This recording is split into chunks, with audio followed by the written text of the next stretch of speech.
Good morning students. Myself Arvind Gautam. I will teach you Hindi in class 4th English medium. तो जैसे कि हमने third chapter पढ़ा था सुभाष चंद्र बोस, ठीक है। आज हम फोर्थ चैप्टर पढ़ेंगे बचपन की यादें।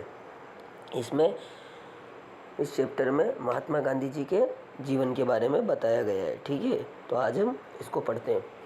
मेरे पिता करमचंद गांधी थे। वे राजकोट के दीवान थे। वे सत्यप्रिय, साहसी और उदार व्यक्ति थे। वे सदा उचित न्याय करते थे।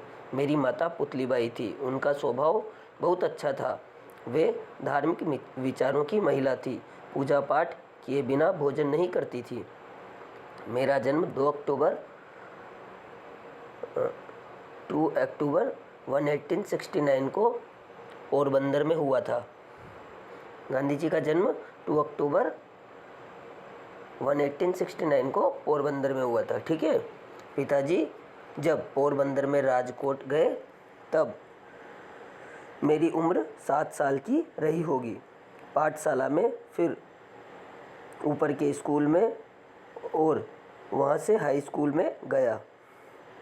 मुझे यह याद नहीं कि मैंने कभी भी किसी शिक्षक या किसी लड़के से झूठ बोला हो। मैं बहुत संकोची था।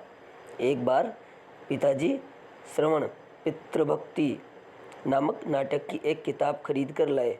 मैंने उसे बड़े शौक से पढ़ा।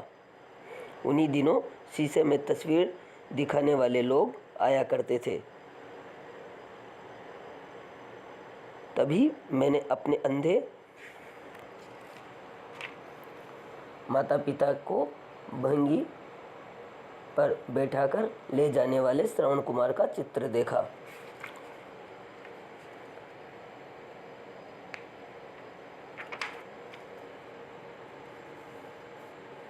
इन बातों का मेरे मन पर बहुत अधिक प्रभाव पड़ा।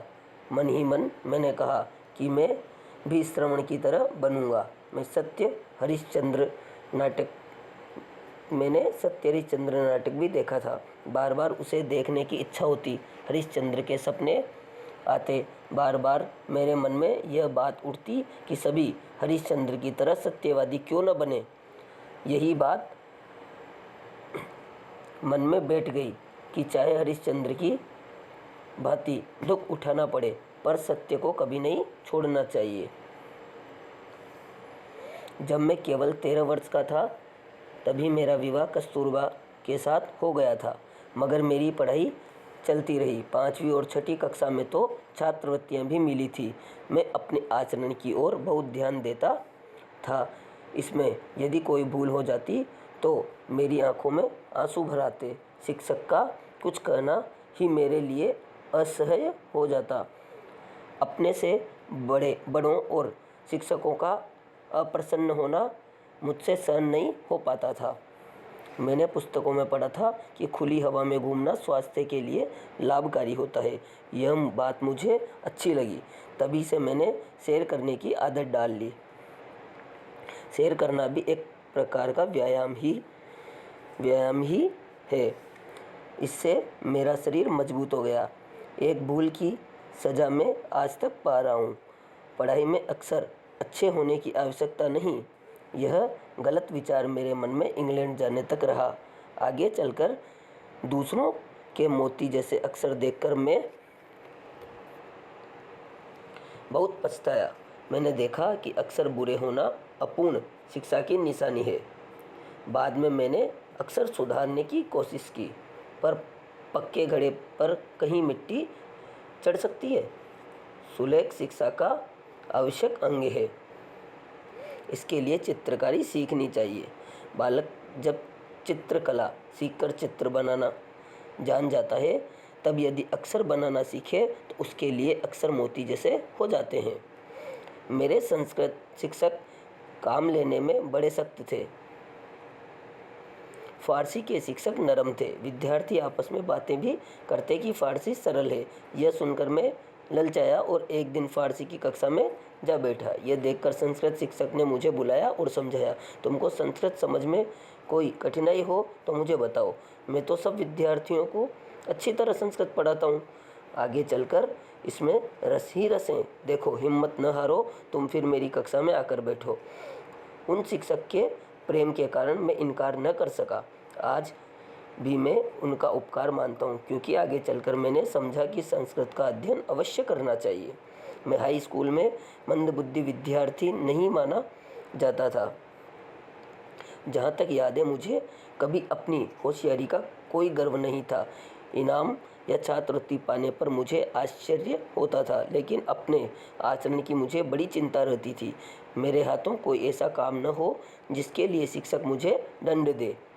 यह मेरे लिए असह्य या मुझे याद है कि एक बार मुझे मार पड़ी थी। मुझे मार का दुख न था, पर मैं दंड का पात्र समझा गया। दंड यानी गलती, इस बात का बड़ा दुख था। यह बात पहली या दूसरी कक्षा की है।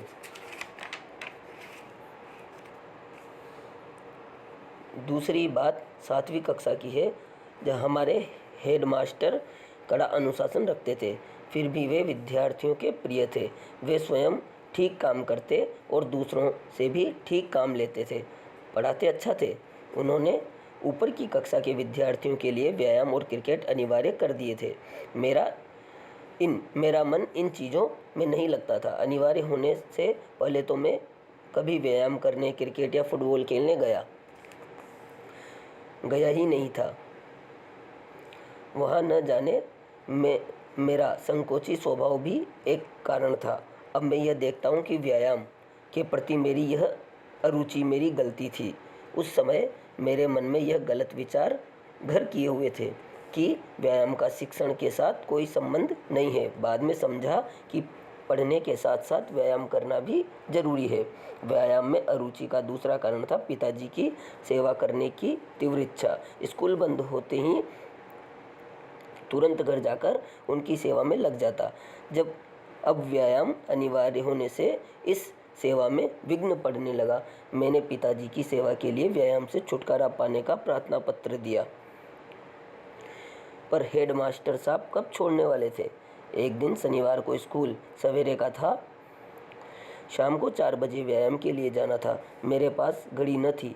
आकाश में बादल थे, इससे समय का पता न चला। बादलों से धोखा खा गया। जब पहुंचा तो सब जा चुके थे। दूसरे दिन मुझसे कारण पूछा गया। जो बात थी वो मैंने बता दी।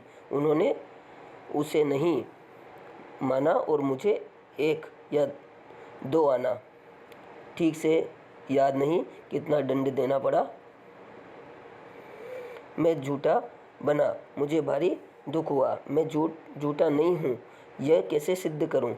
कोई उपाय न था। मैं मन मारकर रह गया। बाद में समझा कि सच बोलने वाले को भी असावधान नहीं रहना चाहिए। ये थे मोहनदास करमचंद गांधी। ठीक है।